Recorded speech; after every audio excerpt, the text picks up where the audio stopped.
doing today? I'm well, Sharonda Williams. How are you? I'm doing good. Blessed to be in your presence. Oh, thank you so much. I love that I saw some of your kids in this movie. Am I tripping? No, you saw one of my kids. You saw my oldest daughter, Bria. Was the son-in-law too? My son-in-law's in the movie too. Okay. Yeah, he's the one that tases me in the neck, and Bria is the one that arrests me. How was it being able to work with your daughter and your son-in-law? I loved it. There was one scene where they had me tied up that cut out of the movie where they both beat me. No, I didn't have it. It wasn't. I was like, oh my God. They take me in the back and rough me up. We want some answers, Foley. And they beat me up, but that didn't happen. But it was fun. It was surreal because they had just recently gotten married, and then my son-in-law is like on the set with me, you know, tasing me. That was surreal. You'd be like, he might have enjoyed that a little bit too much. No, he didn't. In fact, the director was trying to make him get rougher with me. The director was like, hey, you know, be rougher with Eddie, because he was coming over and putting it on my neck all soft. It was like, he's like, what are you doing? It's my father-in-law. It's like, no, he's Axel Foley, be rough with him. He's like, hey man, I still got to deal with him after this movie is over. Yeah, exactly. And it's the Thanksgiving one year going, I still remember when you put that shit on my neck like that. I ain't never gonna forget. But look, one of the things that I really love about this franchise is I love that it started kind of the action comedy genre. It absolutely started the action comedy genre. Beverly Hills Cop is at the root of all of that. So how is it being a part of something that's really transformed, like you really blossomed away from other movies like this to be created? It's a wonderful thing. And that started the action, it started the action comedy, and it also started, Beverly Hills Cop is the first movie in the history of movies to star a black man that was successful all around the world. Because usually movies that we do work in the States and around the world, they don't be going to see movies with black folks.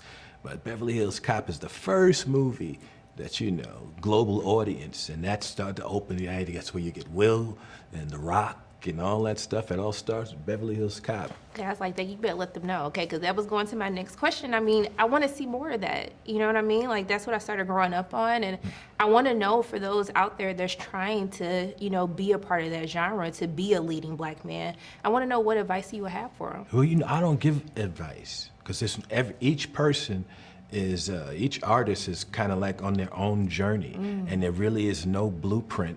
You know, you make your own blueprint as you go along, you know, and you can't really, even my mother, I saw something the other day where my mother was talking in an interview, and she was like, yeah, I discouraged him from being a comedian, because I was like, I was like, what'd you say? Gee whiz, what am I gonna have, a bum here? She thought I was gonna be a bum, you know, she had no encouragement. So they can't see it. Nobody can see what you can see.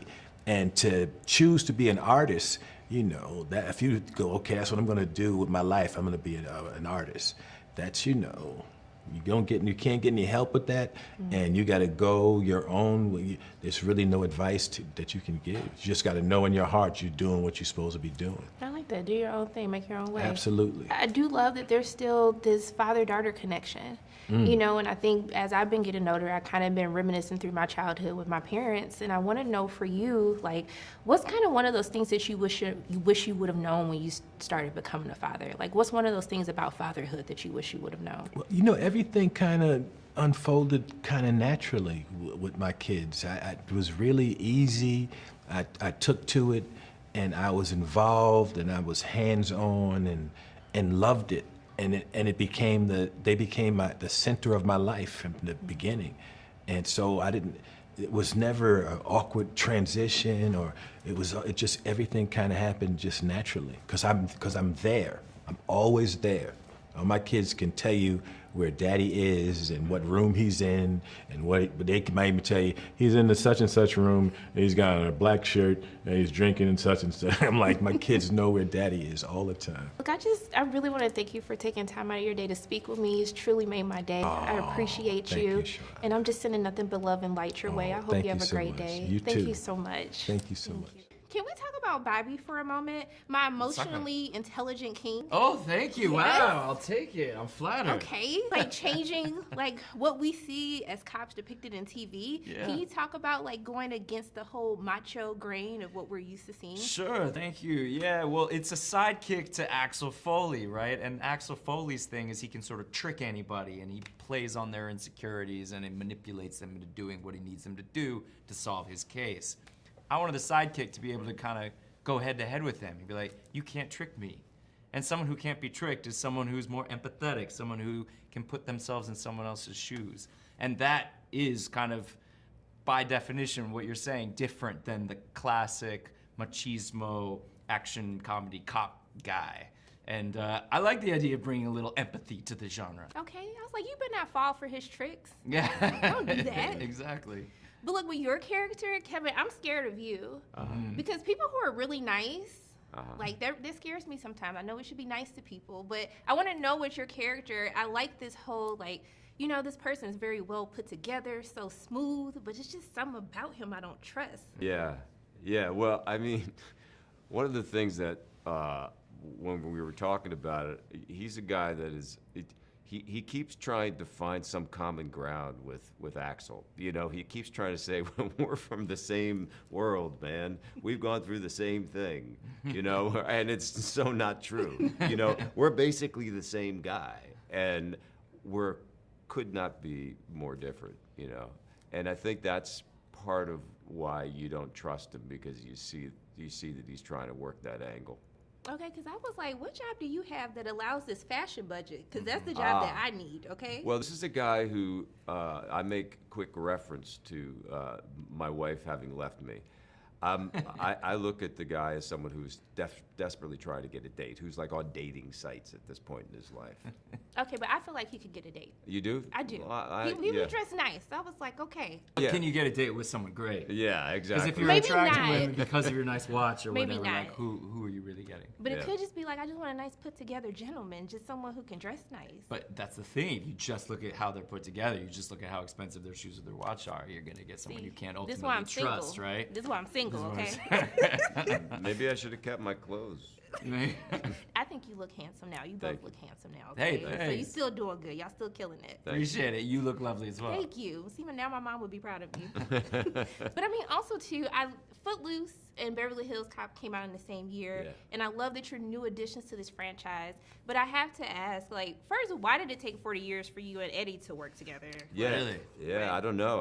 I don't even know that we met. I mean, I'm sure our paths crossed someplace. I feel like I've talked to him about it, but I can't remember what if we figured it out. Listen, you know, he's just one of those people that I was on my bucket list for people that I would love to work with. He's one of the greats, and his style of work was really actually good for me. I don't know if you've experienced this. But he's so loose, and he's so relaxed, and he's so present. It's like when you see, a lot of what's really funny about him is that he actually listens to people and picks up on things that people are doing and comments on those things. And what that does to you is, like, I'm an actor who's like very prepared. Like, I've made a lot of decisions about the way that I'm going to go and play it. And when you work with somebody like that, you got to go, whoops, okay, I got to go. I got to stay on my toes here, you know. And so that was great. And how about you? I've loved Eddie Murphy ever since I was probably too young to be watching Eddie Murphy movies. But my older brother is a huge Eddie Murphy fan. And, you know, from Saturday Night Live, or from his stand-up, or from his movies like Beverly Hills Cop. And, like, do you have any older brothers or sisters? Yeah, older brothers, unfortunately. Okay, so unfortunately, well, my older brother, everything that he liked, he's 6.5 years older than me, everything that he liked became like this mystical, ultra cool thing. And the top of that was Eddie Murphy. So, like, to now get to be playing his new sidekick in the new Beverly Hills Cop movie, it's like you said, it's like a bucket list thing.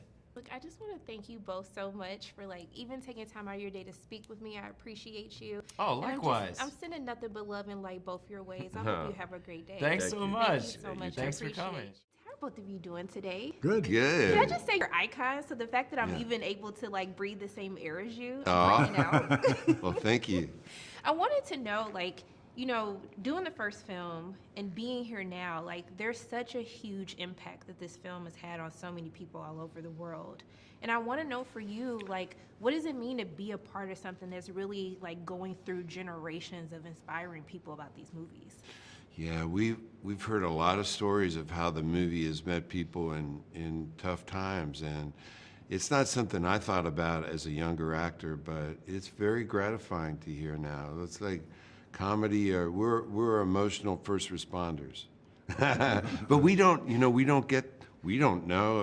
We get that feedback when people tell us, and how important it is to them and what it's meant to them in tough times, and it's great. Yeah. It's great, yeah.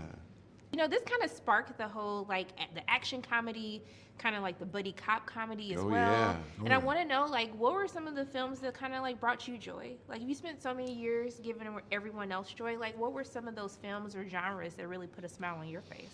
Wow, I know we both love the 70s era films, because like French Connection, Yeah. Dog Day Afternoon, Right. Midnight Cowboy.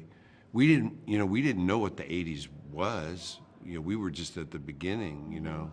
So Yeah, I mean, you know, you go through a creative process, and, you know, the original script was a very serious script. yeah, it was Sylvester Stallone. It was, you know, Eddie trying to avenge the death of his buddy in Detroit, and I mean, that was very serious. And Stallone was going to do it, and Mickey Rourke was going to do it, but then when Eddie came in, it became a comedy, and Eddie became. But we play it seriously. We play it straight, and let the situation take care of the comedy. You know.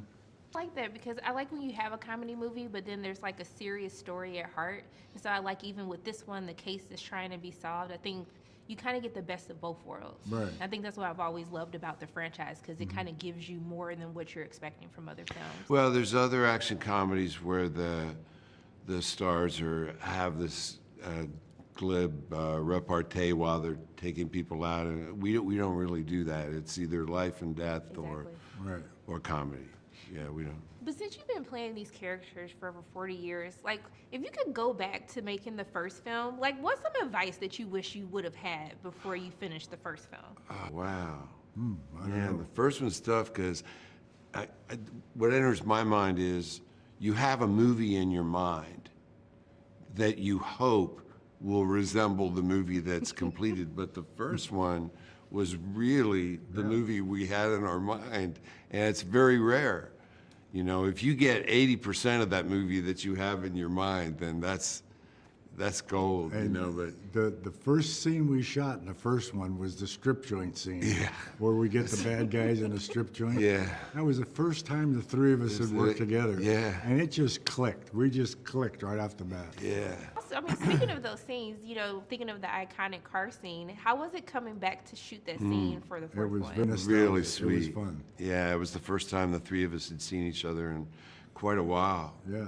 And Eddie got in the back seat and looked at us and said, well, at least we still all resemble our characters. And then it was just like butter, man. And It Mark was great. Malloy loved that scene, and the three of us in the car, and he actually was laying in the back of the car because he wanted to be in the car Oh with my us. gosh.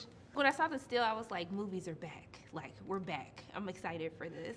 Good. Yeah. I just want to say it's been such a special treat chatting with the both Oh, of you. I just want to thanks. thank you for taking time out of your day to speak with me. Well, Thank you. And I'm sending nothing but love and light both your ways. I hope you I have a great appreciate day. it. Thank And you so much. we feel very confident Atlanta's going to like this movie. Oh, Atlanta's got you, okay? We Yeah. got you.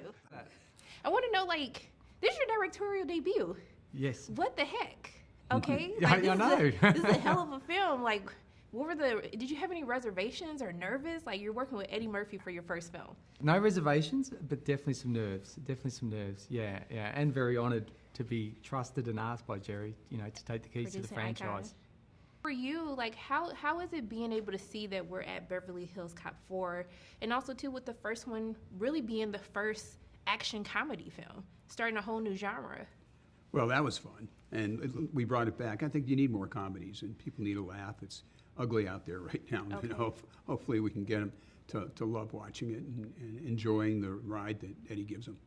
I mean, especially given the past couple of years that we kind of had as, you know, a country as a whole, like, what do you think it is about, like, kind of the action comedy, like this best of both worlds that the audience loves to watch? I guess they haven't decided not to make them, but we love making them, and we're fortunate that Netflix, gave us the money to make this one. And we're going to claim another one right now, okay? Okay. We're gonna be Beverly. We're going to have the fifth one, all right? Okay. But I mean, I love that you were very adamant about bringing the original cast back. And I wanted to know kind of like what was the thought process behind that, blending, you know, the original OGs and also ushering in a new generation of characters as well. Well, when you've got, obviously we've got Axel Foley, but you know what, that chemistry between Axel and Rosewood and Taggart is what makes the franchise so iconic, you know. And so getting that chemistry back, and Paul Reiser and Bronson and getting everyone back together, you start to when you get those magic dynamics like that there, you want to hold on to that. And then we're lucky enough to bring in, you know, Joseph and Taylor and Kevin. And when you bring in sort of the caliber of actor like that into this franchise, it's only going to heighten things even further. Now, I asked him about the iconic car scene, because when I saw that still, I was like, oh my goodness, we're in for a treat. I remember Jerry was there too. We were sitting there, and Judge and John, they were sitting in the front seat. Then Eddie jumped in the back, and I was watching the take, and I just had to look up for a little moment, because I just saw Jerry was next to me, and I saw the smile on Jerry's face, and I looked around the crew, and everyone was beaming, because it's just where we wanted to be, you know. It's where the audience wanted to be, and where we wanted to be, back in the car with those. It's such an iconic moment and image, and so it was really special. It felt really special when we're shooting it. Was that the moment for you where you really, like, your most favorite moment, like being on set for this new one? Well, you loved Eddie in the first one, and the second one in the car with the guys. That's the fun, and thankfully Mark brought it back and put him right back in the car with John and Judge. How has it been, like, that working relationship with Eddie, like working with him, and then with Beverly Hills Cop being that film that really launched him into stardom? There's nobody better. He really is. He's a terrific actor. He's a great dramatic actor, phenomenal comedic actor, and he's just a great guy. You just love having him around. He tells great stories. He's just really funny no matter where you put him. He can make something fun out of it. Love it. I mean, you're working with Eddie and Jerry, like, you had to have gotten, like, balls of words of wisdom. Like, what's the biggest thing that you kind of learn about yourself, but also, too, as a director after finishing this film? Biggest thing I learned about myself was, that's a hard question. I learned many things on this film, and I learned a lot from Jerry here, you know, to be able to walk into such a, quite a daunting experience like that, but to have someone like Jerry by my side to just kind of show me the way, or just give me, you know, advice when needed.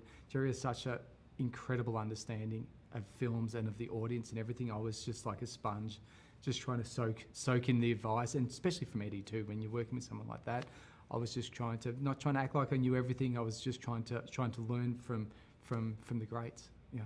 But I also love about this, because sometimes when we get sequels or we get continuations of the franchise, you know, the story isn't always there. And what I love about this is still deals at heart, you know, you're working this case, but it's kind of evolved because Axel is a father and he kind of has other things that he has to deal with. So can you talk about why this was the right script for the next installment? He add some emotion. The way he had emotion is by bringing his family member in.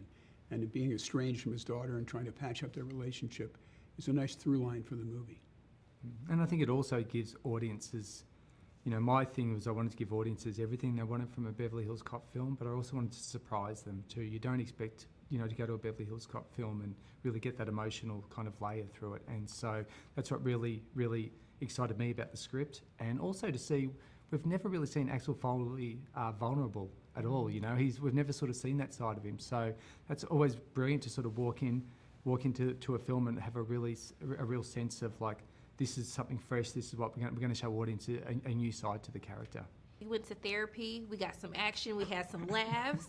I just want to thank the both of you so much for taking time out of your day to speak with me. I really appreciate it. And I'm just sending so much love and light both your ways. I hope you have a great day. Thank you. Thank you so so much. Thanks I for being appreciate here. We you. really appreciate it. Thank you for having Thank me. you. I appreciate Thank you.